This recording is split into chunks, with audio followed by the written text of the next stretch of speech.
Welcome back to my channel. So ఈ video ఎందుకు చేస్తున్నానంటే మనము ఎస్పీపీఎం ఫస్ట్ యూనిట్ థర్డ్ యూనిట్ అసలు యూనిట్ చదవకుండా పాస్ అవ్వడానికి ట్రిక్స్ తెలుసుకుందాం. ఓకే, కొంచెం స్ట్రాటజీ. ఎందుకంటే ఎస్పీపీఎం అనేది చాలా సింపుల్ సబ్జెక్ట్. లైక్ ఒక ప్రాజెక్ట్ని ఎలా డెవలప్ చేయాలి. సపోజ్ ఒక కంపెనీ ఉందనుకోండి, సీఈఓ. లైక్ ఆ కంపెనీ ఏం చేస్తుంది, సాఫ్ట్వేర్ ప్రాజెక్ట్స్ని డెవలప్ చేస్తుంది అనుకోండి. సో ఆ కంపెనీ ఎటువంటి ఏ కైండ్ ఆఫ్ టెక్నిక్స్ని యూజ్ చేస్తుంది, ఒక ప్రాజెక్ట్ని కంప్లీట్గా ఎఫిషియెంట్గా డెవలప్ చేయడానికి ఏ కైండ్ ఆఫ్ టెక్నిక్స్ని యూజ్ చేస్తుంది, అని ఎలా మేనేజ్ చేస్తుంది అనేది ఎస్పీపీఎం. సో ఇక్కడ కంపెనీ గురించి కాదు, బట్ సబ్జెక్ట్ గురించి. లైక్ ఒక సాఫ్ట్వేర్ డెవలప్ చేయడానికి ఏ కైండ్ ఆఫ్ ప్రాసెస్ని యూజ్ చేసుకోవాలి, ప్రాసెస్ని మనం ఎలా ప్లాన్ చేసుకోవాలి, ద నెక్స్ట్ ఏ కైండ్ ఆఫ్ టెక్నిక్స్ని యూజ్ చేయాలి, how can we manage the projects. Like managing in the sense managing the team members, managing the employees, and giving the tasks, assigning the tasks. So all this comes under software process and project management. So సింపుల్గా ఒక software develop చేయడానికి మనము ఎటువంటి steps తీసుకోవాలి. So ఆ steps, process, plan, management అన్నీ కలిపి software process project management. మీకు ఫస్ట్ యూనిట్లో, సెకండ్ యూనిట్లో, థర్డ్ అండ్ ఫోర్త్, ఫిఫ్త్ యూనిట్లో మొత్తం ఇవే ఉంటాయి. ఓకే, లైక్ వర్క్ ఫ్లోస్ ఏంటిది, చార్ట్స్ ఏంటిది, లైఫ్ సైకిల్ ఏంటిది, రైట్. నెక్స్ట్ అంటే కొన్ని ఉన్నాయి. లైక్ ఎలా అంటే సాఫ్ట్వేర్ ప్రాసెస్ అండ్ కొన్ని స్టెప్స్ ఉన్నాయి. సాఫ్ట్వేర్ ప్రాసెస్ ఏంటిది, సాఫ్ట్వేర్ అసెస్మెంట్ ఏంటిది, అండ్ వర్క్ ఫ్లో ఏంటిది, డబ్ల్యూబిఎస్ వర్క్ బ్రేక్డౌన్ స్ట్రక్చర్స్ అనేది ఏంటిది.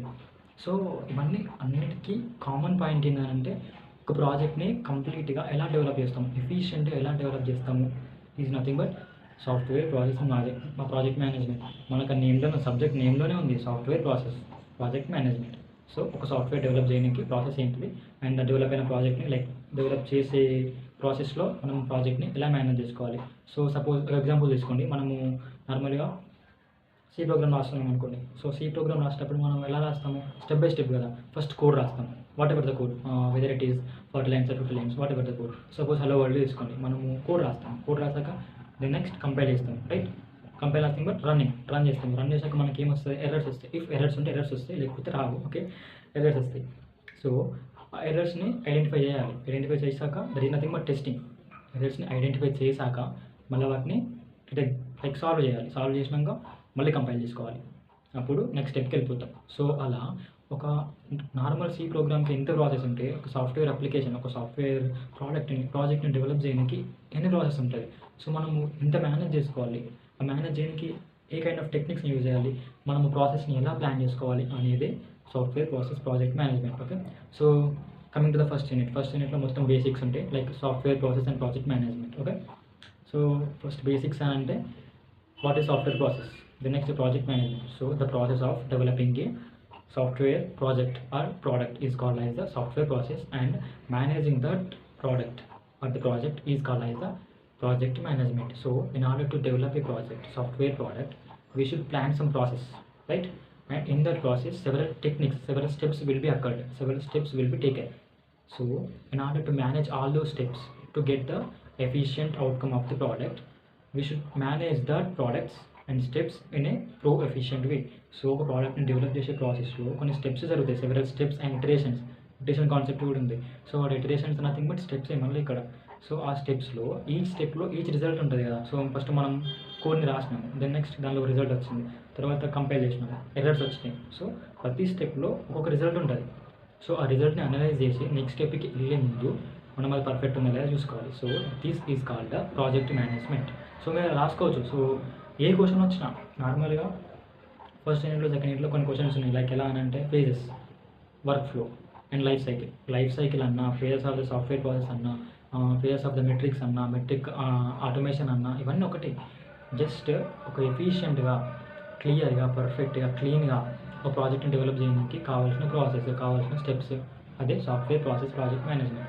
సో సపోజ్ ఎగ్జాంపుల్ తీసుకున్నాము. లైక్ ఎలా అంటే ఇయర్ మీకు ఇలా కనిపించవచ్చు, బట్ సపోజ్ ఒక ప్రాజెక్ట్ని డెవలప్ చేస్తున్నాము అనుకున్నాం. సపోజ్ ఒక ప్రాజెక్ట్ సపోజ్ ఏమనుకున్నాం అంటే ఇన్స్టాగ్రామే అనుకున్నాము. ఓకే, ఇన్స్టాగ్రామ్ అనేది ఒక సాఫ్ట్వేర్ అప్లికేషన్ కదా. సో ఆ అప్లికేషన్ డెవలప్ చేయడానికి మనం ఎలా చూసుకోవాలి. సో ఫస్ట్ మన లెసన్ ప్రకారం చూసుకున్నట్లయితే ఇన్స్టాగ్రామ్కి ఫస్ట్ ఈ అప్లికేషన్ మనం నేమ్ పెట్టలేము ఇంకా. సో ఫస్ట్ మనము ప్లాన్ చేసుకోవాలి, right. Nothing but initiate. So here is a software application, and for the first process we have to plan or initiate the application. So first initiate చేసుకోవాలి, then next దాన్ని initiate చేసుకున్నాక design. So design కింద ఏమొస్తాయంటే మళ్ళీ cost, budgeting, scheduling, right. So ఇక్కడ cost అంటే మళ్ళీ budget.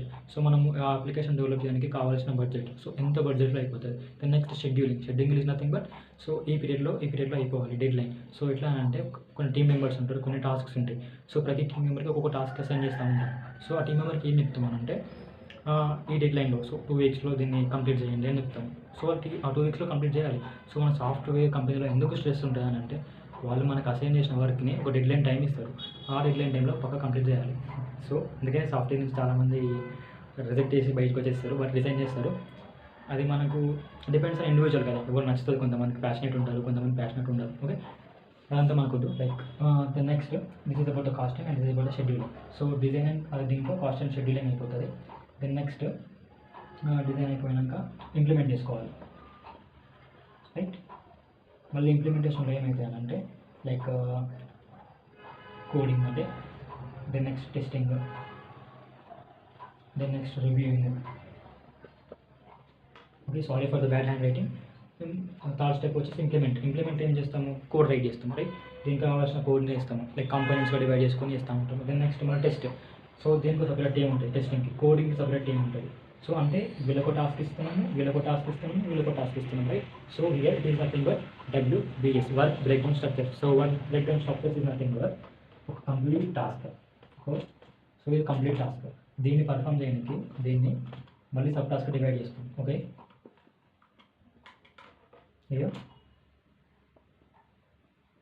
మళ్ళీ sub task divide చేసాం.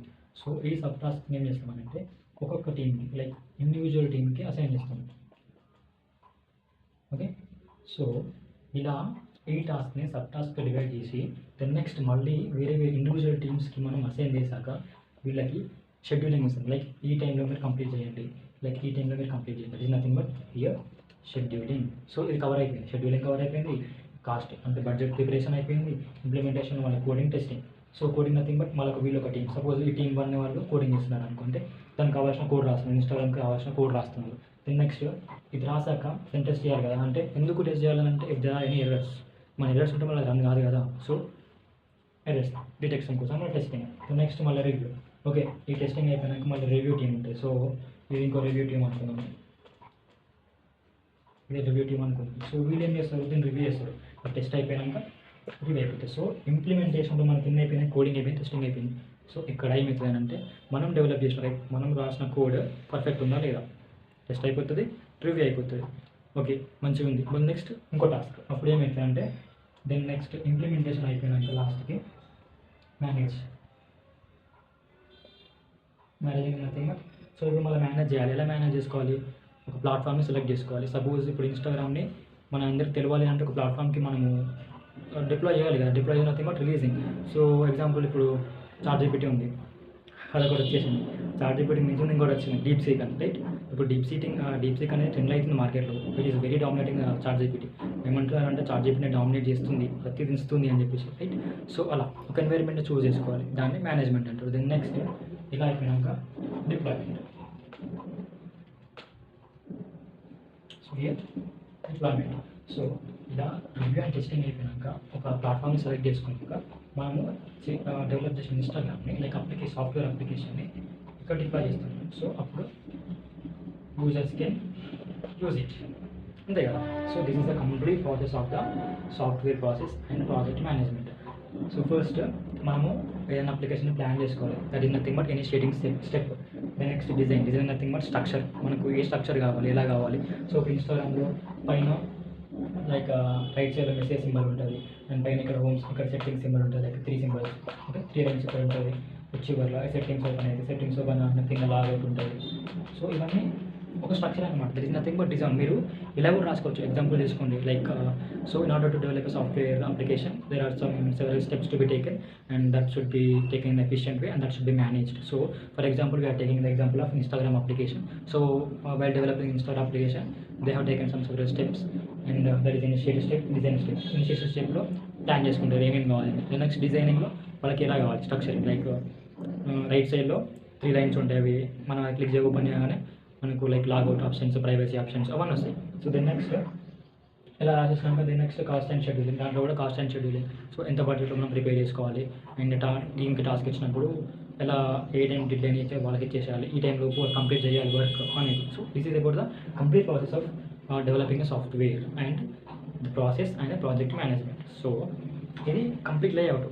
మనకు ఏ టాపిక్ వచ్చినా మళ్ళీ ఇవే స్టెప్స్ రిపీట్ అవుతూ ఉంటాయి. కాకపోతే కొత్త కొత్త టర్మ్స్ లైక్ వీటికి ఇప్పుడు ఇనిషియేటింగ్ అన్నాడు, స్టార్టింగ్ అంటాడు, మేనేజింగ్ అన్నాడు, రిలయన్స్ అంటాడు, లైక్ రిపీటబుల్ అంటాడు. సో ఇది రిపీటబుల్ అంటాడు. Then next manage, then next optimising last ఏంటిది like error detection, reviewing. So అలా. సో ఫస్ట్ మీకు మళ్ళీ ఇంకోటి ఇంపార్టెంట్ ఫస్ట్ యూనిట్లో this is the levels, CMMA levels. So integration levels అవి కూడా 5 లెవెల్స్ ఉంటాయి. మళ్ళీ ఏమున్నాయి ఆ లెవెల్స్లో మళ్ళీ ఇనిషియల్, రిపీటబుల్, డిఫైన్డ్, మేనేజ్డ్, ఆప్టమైజింగ్ మళ్ళీ ఇవే ఉన్నాయి. సో హియర్ మళ్ళీ work flow process third unit, అందులో ఏముంది ఇనిషియేషన్, మళ్ళీ planning, designing, implementation, deployment, controlling nothing managing. So మొత్తం మళ్ళీ ఇవే ఉన్నాయి. సో అందుకనే దీన్ని మీరు యూనిట్ వైజ్ చదువుకున్నాక సింపుల్గా పాస్ కావచ్చు. జస్ట్ కాన్సెప్ట్ అర్థం చేసుకోండి. బట్టి సెకండ్ యూనిట్ అంటే సెకండ్ యూనిట్లో ఏమున్నాయి మళ్ళీ సేమ్ ఉన్నాయి. సో సెకండ్ యూనిట్లో కొన్ని టాపిక్స్ చూద్దాం. Like first software project management, evolution of software, improving software economics, life cycle phases. So life cycle పేజెస్లో ఏమున్నాయి మళ్ళీ inception, elaboration, construction, transition. So మళ్ళీ ఇక్కడ లైఫ్ సైకిల్ మళ్ళీ ఉంది. మనం 4th యూనిట్లో లైఫ్ సైకిల్ చూసినాము, ఫస్ట్ యూనిట్లో కొన్ని స్టెప్స్ చూసినాము అండ్ 5th యూనిట్లో కూడా చూసినాము, 4th యూనిట్లో కూడా థర్డ్ యూనిట్లో కూడా కొన్ని అలా స్టెప్స్ చూసినాము, లైఫ్ సైకిల్ చూసినాము. సో మళ్ళీ అవే మీకు ట్రిక్ ఏంటి అంటే ఇక్కడ ఒక్కటి అర్థం చేసుకోండి, కాన్సెప్ట్ అర్థం చేసుకోండి. అసలు మెయిన్ కాన్సెప్ట్ ఏంటిది అని అంటే లైక్ ప్రాజెక్ట్ని డెవలప్ చేయడము, ఒక సాఫ్ట్వేర్ ప్రాజెక్ట్ని డెవలప్ చేయడము, అది ఒక ఫేజెస్, మళ్ళీ స్టెప్స్. సో ఇక్కడ ఇన్సెప్షన్ ఇస్ నథింగ్ బట్ మళ్ళీ ఈ ఇన్సెప్షన్లో ఏముంటుంది ప్లానింగ్ ఉంటుంది, ఇనిషియేషన్ ఉంటుంది, స్టార్టింగ్. దెన్ నెక్స్ట్ మళ్ళీ ఎలాబొరేషన్ నథింగ్ బట్ ఎలాబొరేషన్లో మళ్ళీ టెస్టింగ్ ప్లస్ రివ్యూయింగ్, మళ్ళీ కోడింగ్ అవన్నీ వస్తాయి. మళ్ళీ కన్స్ట్రక్షన్లో మళ్ళీ డిజైనింగ్. సో స్ట్రక్చర్ని ఫస్ట్ ప్లాన్ చేసుకోవాలి. నెక్స్ట్ ట్రాన్సిషన్, దీంట్లో మళ్ళీ deployment plus managing, okay, controlling the product ఆ ప్రాజెక్ట్. సో అది. సో మనకు సెకండ్ యూనిట్లో మళ్ళీ ఇవే ఉన్నాయి. సో అసలు యాక్చువల్గా ఏంటి అని అంటే నాకు చెప్పిన టాపిక్స్ మళ్ళీ రిపీట్ అవుతున్నాయి. మళ్ళీ చెప్పాలని అంటే ఏమనుకుంటారు తెలుసా మీరు, ఏంటి సేమ్ టాపిక్ చెప్తున్నాడు రిపీట్ అవుతున్నాయి అంటే లేదు బ్రో, రిపీట్ అవ్వడం టాపిక్స్ మొత్తం అది సాఫ్ట్వేర్ ప్రాసెస్ ప్రాజెక్ట్ మేనేజ్మెంట్ మొత్తం ఇదే. ఓకే, మీకు ఒకవేళ కోడింగ్ మీద కొంచెం నాలెడ్జ్ ఉన్నా లైక్ సాఫ్ట్వేర్ అప్లికేషన్స్ని ఎలా డెవలప్ చేస్తే మనకు కొంచెం నాలెడ్జ్ ఉన్నా కూడా కంప్లీట్ చేసుకోవచ్చు. లైక్ నేను వెబ్ డెవలప్మెంట్ చేసినా కూడా నాకు కొంచెం ఐడియా ఉంది కాబట్టి ఓకే ఐ కెన్ మేనేజ్. కానీ మీకు అలా కాదు కదా. సో అందుకనే ఈ కంప్లీట్ స్ట్రాటజీ చెప్పిన. ఓకే, జస్ట్ కాన్సెప్ట్ నేర్చుకోండి. అండ్ 4th యూనిట్లో మనకు ఒకటి ఉంది like process automation, metrics automation. So మనకు ఆటోమేషన్ అంటే ఏంటిది, ఆటోమేషన్ ఈజ్ నథింగ్ బట్ ఆటోమేటిక్గా వర్క్ అనేది జరిగిపోతుంది. లైక్ ఇప్పుడు మనకు ఇన్స్టాగ్రామ్ డే టు డే లైఫ్లో చూస్తున్నాం, ఇన్స్టాగ్రామ్ చాలా యూజ్ చేస్తాం కదా. మనకు ఇన్ఫ్లుయెన్సర్ చాలామంది ఉన్నారు. ఇఫ్ మీకు జాబ్ అప్లికేషన్ కావాలంటే లైక్ ఏమైనా రెజ్యూమ్స్ కావాలంటే మీరు కామెంట్ పెట్టండి అని అంటున్నారు. మనం కామెంట్ పెట్టాము, వాళ్ళు కూడా అడుగుతున్నారు ఒక వర్డ్ పెట్టమంటున్నారు. సో సపోజ్ మనకు రెజ్యూమ్ కావాలి, ఆ రెజ్యూమ్ టెంప్లెట్ లింక్ కావాలంటే రెజ్యూమ్ అనేది కామెంట్ పెట్టండి, మీకు డైరెక్ట్ వచ్చేస్తే. సో ఇప్పుడు అబ్జర్వ్ చేస్తా డైరెక్ట్ రెజ్యూమ్ అని పెట్టుకుంటే వచ్చేస్తూనే ఉంటాయి డైరెక్ట్. ఎందుకు వస్తుంది అని అంటే అది ఆటోమేషన్. దాంట్లో కూడా షెడ్యూలింగ్ ఉంటుంది మళ్ళీ. ఓకే, రిపీటబుల్ ఉంటుంది, రిపిటేటివ్. సో ఇక్కడ చాలామంది రెజ్యూమ్ అని టైప్ చేస్తారు, కామెంట్ పెడుతున్నారు. It is nothing but repetitive process, repeat అవుతుంది, సేమ్ కామెంట్స్ వస్తున్నాయి. సో ఆ సేమ్ టైప్ ఆఫ్ కోడ్ వాళ్ళు ఇస్తారు అక్కడ. సో ఈ టైప్ ఆఫ్ కోడ్ వచ్చినప్పుడు ఒక షెడ్యూలింగ్ ఇస్తారు, టైం షెడ్యూలింగ్. నథింగ్ బట్ ఒక 3-4 సెకండ్స్ అవ్వగానే మన రిప్లైని పంపించేసేయండి, ఆటోమేటిక్గా పంపించేసేయండి. సో దానికి కూడా ఆటోమేషన్ ఒక టీం ఉంటుంది. సో వేరే it also nothing but task dividing, WBS, web structure, like web breakdown structure, work breakdown structure. Okay, so ఇది ఆటోమేషన్ ఇది నథింగ్ బట్ ఇది. దీని గురించి రాసేసేయండి మీరు. ఇన్స్టాగ్రామ్లో ఇట్లా తీసుకోండి, లైక్ మన రియల్ అప్లికేషన్లో తీసుకొని సమ్ ఇన్ఫ్లుయెన్సర్స్ ఉంటారు, మనం ఇట్లా కామెంట్ పెట్టగానే ఒక మెసేజ్ పెట్టగానే టెంప్లెట్ లింక్ వస్తుంది. ఎలా వస్తుంది, due to the automation. So ఇలా ఎగ్జాంపుల్ తీసుకొని రాయొచ్చు. సో మీకు ఇష్టం ఉన్న ఎగ్జాంపుల్ తీసుకోండి. అండ్ ఇంకొకటి ఏదైనా ఒక టాపిక్కి ఒకవేళ డయాగ్రామ్స్ ఉన్నా, ఫ్లో చార్ట్ ఉన్నా అది మాత్రం పక్కా అయింది. ఎందుకంటే మనం కరెక్షన్ చేసే వాళ్ళు ఎలా ఉంటారంటే మనకి పాయింట్ టు పాయింట్ అవసరం లేదు, జస్ట్ కాన్సెప్ట్ రాస్తుంటా. ఓకే, అసలు ఈ సబ్జెక్ట్ సంబంధం లేకుండా వర్డ్స్ రాస్తుంటా, లేకపోతే క్వశ్చన్ అది మళ్ళీ రాస్తుంటా అనేది అర్థమవుతుంది కదా. ఒకవేళ సింపుల్గా నువ్వు కాన్సెప్ట్ రాసినావు అనుకో, ఓకే క్యాండిడేట్కి మంచి కాన్సెప్ట్ ఉంది, సబ్జెక్ట్ మీద ఐడియా ఉంది, అంతే కదా. వాళ్ళు మార్క్స్ ఎందుకు మార్క్స్ దేనికి, నీకు సబ్జెక్ట్ ఏం అర్థమైంది అని వాళ్ళకి కావాలి అంతే. సో ఇయర్ మనకు అర్థమైన సబ్జెక్ట్ ఏంటి, ఒక సాఫ్ట్వేర్ ప్రాజెక్ట్ని మళ్ళీ డెవలప్ చేయడానికి మళ్ళీ ప్రాసెస్ అంతే. అది నథింగ్ బట్ ఇది. సో ఇక్కడ ఆటోమేషన్కి రాసుకోండి. 4th యూనిట్ కవర్ అయిపోతుంది మొత్తం. 4th యూనిట్లో మొత్తము సాఫ్ట్వేర్ ప్రాజెక్ట్ మేనేజ్మెంట్. నేను చెప్పిన ప్రాసెస్ ఏమిటి, కొన్ని స్టేజెస్, లైఫ్ సైకిల్లో మళ్ళీ స్టెప్స్. ఓకే, మీకు చూడకపోతే లైక్ కామెంట్ ఈ డిస్క్రిప్షన్లో మీకు యూనిట్స్ లింక్ పెడతా, లింక్ చూసేసేయండి. ఓకే, దెన్ నెక్స్ట్ సెకండ్ యూనిట్లో మళ్ళీ ఎవల్యూషన్ నథింగ్ బట్ ఎవల్యూషన్ అంటే ఏంది, సో ఏ స్టెప్ నుంచి మనకు ఆర్గనైజేషన్ అనేది ఎలా డెవలప్ అయింది. సో ఫస్ట్ ఇంత టెక్నాలజీ లేదు కదా. సో ఫస్ట్ స్టెప్లో కొంచెం ఓకే, ద నెక్స్ట్ 2003లో వచ్చినప్పుడు కొంచెం ఎఫిషియెంట్గా వచ్చింది. లైక్ మనం ఎలా మేనేజ్ చేసుకోవాలి, లైక్ ఎలా డిజైన్ చేసుకోవాలి, ఎలా ప్లాన్ చేసుకోవాలి, ఎలా ఎంప్లాయీస్ని హైర్ చేసుకోవాలి. సో ఇలా ఈ ప్లాట్ఫామ్లో మనం చేసిన అప్లికేషన్ డిప్లాయ్ చేయాలి. So these all comes under software process and project management. So 4th unit simple, first యూనిట్లో మొత్తం బేసిక్స్, సెకండ్ యూనిట్లో మళ్ళీ మీకు ఫస్ట్ 4th వచ్చిందంటే సెకండ్. అందుకే నేను ఆర్డర్ వైజ్ పెట్టలేను. ఎందుకు పెట్టలేను అంటే సెకండ్ యూనిట్లో కొంచెం డిఫికల్ట్ ఉంటుంది. మీకు 4th యూనిట్లో ఎవల్యూషన్ ఉంటుంది అండ్ లైఫ్ సైకిల్ ఉంటుంది అండ్ ఆటోమేషన్ ఉంటుంది. సెకండ్ యూనిట్ కవర్ అయిపోతుంది సింపుల్. నెక్స్ట్ 4th యూనిట్ అయిపోయినాక థర్డ్ యూనిట్లో కూడా సింపుల్ టాపిక్స్ ఉన్నాయి. 5th యూనిట్లో మాత్రమే ఒక కేస్ స్టడీ ఉంది, లైక్ CCPDC అని. అదొక కేస్ స్టడీ. ఎందుకనంటే ఒక ప్రాజెక్ట్ని ఒక సాఫ్ట్వేర్ అప్లికేషన్ డెవలప్ చేసి ఏంటంటే కామన్ సబ్ సిస్టమ్ అనే అప్లికేషన్ డెవలప్ చేయడానికి వాళ్ళు ఎవరో సమ్మన్ ఒక 6 మిలియన్ ఆఫ్ లైన్స్ కోడ్ రాశారంట. మనం ఒక 10 లైన్స్ కోడ్ రాయడానికే చాలా అయిపోయింది, రైట్. సో అలా కేస్ స్టడీ రాసేసేయండి. ఇంత లైన్స్ రాసిరు, వాళ్ళు డెవలప్ చేసారు, ఇలా జరిగిందని చెప్పి ఆ కేస్ స్టడీ మళ్ళీ ఇంకో క్వశ్చన్ వస్తుంది, మళ్ళీ same. So this is all about the tricks and strategies to follow in order to get past without studying the SPPM. Okay bro, me video చూసినా దీన్ని పాస్ కావాలని అంటే బ్రో పక్కా పాస్ అవుతావు. Just ఒకటి కరెక్ట్ నేర్చుకో, concept నేర్చుకో అంతే. Okay, నేను ఎందుకు ఇంత కాన్ఫిడెంట్గా చెప్తున్నాను, సేమ్ నేను మీకు ఎలా చెప్తున్నానో నేను అలానే ప్రిపేర్ అవుతా. నేను కూడా లెంత్ వీడియో చూడను, ఓన్లీ ప్రిఫరెన్స్ దేనికి ఇస్తాను అంటే 20 minutes 30 minutes one short videos మాత్రమే ప్రిఫరెన్స్ ఇస్తాను. ఓకే, ఇది కూడా వీడియో లెంత్ అవుతున్నట్టు నేను మధ్యలో ఇవన్నీ చెప్పాను, లైక్ కామెంట్ షేర్ సబ్స్క్రైబ్. మీకు కంటెంట్ నచ్చితే మీరు సబ్స్క్రైబ్ చేస్తారు కదా. సో ఇక్కడ ఇండైరెక్ట్గా మీరు సబ్స్క్రైబ్ చేసుకోండి అంటున్నాను. ఓకే, ప్లీజ్ సపోర్ట్ చేయండి అంతే. ఎందుకంటే నాకు లైక్ ఏమంటారు, ఎంకరేజ్మెంట్ ఉంటుంది కదా. లైక్ మీరు చూస్తారు ఇప్పుడు 400 views 1000 views వస్తున్నాయి, బట్ లైక్ చేయట్లేదు. 1000 members చూసినట్టు లైక్ పెడితే ఎట్లా ఉంటుంది, నాకు ఎంత హ్యాపీ ఉంటుంది. సో నెక్స్ట్ వీడియో చేయడానికి ఛాన్స్ ఉంటుంది. కామెంట్ పెడుతున్నారు లైక్ బ్రో ఎలక్ట్రిక్ సెన్సార్ చేయని, నువ్వు లైక్ కొడుతున్నావు బ్రో. లైక్ కొడుతుంది కదా నేను చేసిన హార్డ్ వర్క్కి కొంచెం రిజల్ట్ ఉంటుంది. So please do like, share and subscribe. This is the concept of the software process and project management. So ఇలా ప్రిపేర్ అవ్వండి. కాన్సెప్ట్ని జస్ట్ కాన్సెప్ట్ నేర్చుకోండి. నేను చెప్పేవే మీకు ఏ క్వశ్చన్ వచ్చినా ఇలా రాయండి. సపోజ్ నేను అసలు ప్రిపేర్ కావాలి, నేను చెప్పింది ప్రతి క్వశ్చన్కి ఇదే రాస్తానంటే రాయి బ్రో పక్కా పాస్ అవుతావు, నాకు తెలుసు. ఎందుకంటే అక్కడ క్వశ్చన్ పేపర్ నాకు ఆన్సర్ పేపర్స్ని ఎలా ఎవాల్యుయేట్ చేస్తారో మనకు తెలుసు కదా. సో అలా నేను కూడా సో లక్కీలీ ఏంటంటే నేను ఇదే వేళ ప్రిపేర్ అవుతుండే. అండ్ ఫస్ట్ ఇయర్ నుంచి ఎక్కువ బ్యాక్ కూడా వాళ్ళే. నేను అనుకోవచ్చు సో రోజు బ్రో నువ్వు కాలేజ్ పోయినా కాబట్టి. నో, అసలు నేను కాలేజ్కే పోను, స్కిప్ ద క్లాసెస్. ఫస్ట్ ఇయర్లో ఫస్ట్ టైం పోయినా, అండ్ తర్వాత అసలు ల్యాబ్ యాప్ రాన్స్ అవి ఏం తెలియదు. ఫుల్లా Google, ChatGPT, YouTube, right. So ఇలా దట్స్ ఇట్. ట్రిక్స్ ఫాలో అవ్వండి, కాన్సెప్ట్ నేర్చుకోండి, రాసేసేయండి, పక్కా పాస్ అవుతారు, అది నా గ్యారంటీ. అండ్ మీకు first and third and fourth fifth కావాలని అంటే లింక్ పెడతా డిస్క్రిప్షన్లో, there you can go it. And notes అడుగుతున్నారు, వైట్ నోట్స్ చేసినట్టు బ్రో, మీరు నేను పెట్టిన నోట్స్ మాకు చేసుకోండి అంతే. పాయింట్స్ వైజ్ రాసుకోండి. ఓకే, ఇఫ్ మీకు అంత నెసరీ అయితే ఒక PDF చేసి పెడతా. అదే చాలా టైం పడుతుంది కదా, మనకు టైం లేదు కాబట్టి నేను అంత చేస్తలేను. ఎందుకంటే నెక్స్ట్ సబ్జెక్ట్ కూడా నెక్స్ట్ యూనిట్స్ పెట్టాలి కదా. Okay, so this is about the software process and project management. And మీకు ఏమైనా టాపిక్స్ కావాలంటే కామెంట్ సెక్షన్లో కామెంట్ చేయండి. అండ్ సెకండ్ యూనిట్ అంటారు కదా, సో సెకండ్ యూనిట్ వీడియో పెట్టాలి అంటే అంత కండిషన్ కాదు, బట్ ఎంకరేజ్మెంట్ కోసము, నా సాటిస్ఫాక్షన్ కోసం. మేక్ ఇట్ 100 likes అండ్ మీ ఫ్రెండ్స్కి షేర్ చేయండి. 500 subscribers. Please do make it. Thanks for watching.